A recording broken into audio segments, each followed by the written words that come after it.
सुटले धागे उरले. अक्षय, तू माझा फोन का नाही उचलत आहेस? मी सकाळपासून तुला फोन करते. अरे काय झालंय? काय झालंय? तुला आज आठवण झाली माझी? एवढा दिवस झालं फोन कुठं केला नाहीस?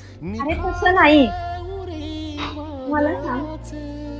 अरे तू अजूनही माझ्यावर रागवलायस अक्षय? राग नाही दीदी, पण तुझ्या अशा वागण्याची ना आता सवय झाली. अरे पण कसली सवय झाली तुला? तुझ्याशिवाय राहण्याची.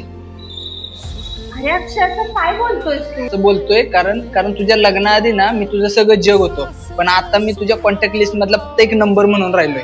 अरे अक्षय, तसं खरंच काही नाहीये. तसं नाही तर मग कसं आहे? आधी दिवसातून 10 वेळा फोन करायचीस, पण तुला आता आठवड्यातून एक फोन करायला जमत नाही. माझा वाढदिवस तर तुझ्या लक्षात सुद्धा नसेल, आणि माझी चौकशी करायचं तर लांबचीच गोष्ट राहिली. अक्षय, अरे खरंच नाही वेळ मिळत आता. वेळ मिळत नाही की आता माझं गरज उरली नाही.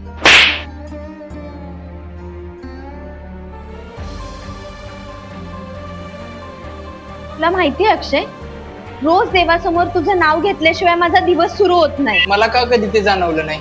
कारण अक्षय, प्रेम दाखवायला वेळ मिळाला नाही ना मला, तरी तुझ्यावरचं प्रेम कधीच कमी झालेलं नाहीये रे.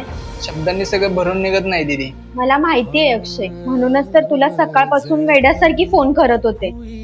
कारण मला माझा जुना भाऊ परत हवाय. माझं काय, मी इथंच आहे, पण तुझ्यासाठी मी कधीच महत्वाचा राहिलो नाही. अक्षय, तुला एक गोष्ट सांगू का? त्या घरात मी कोणाची तरी बायको आहे, कोणाची तरी सून आहे, कोणाची तरी बहिणी आहे, पण हक्काने दीदी म्हणणारा फक्त तूच आहेस. अरे जेव्हा मी माहेर सोडलं तेव्हा जेवढं दुःख झालं नव्हतं ना, तू माझ्याशी बोलत नाहीयेस त्या गोष्टीचं दुःख जास्त आहे. तुझा राग मी सहन करू शकते रे, पण तू माझ्याशी बोलणंच बंद केलंस, मला नाही सहन होणार.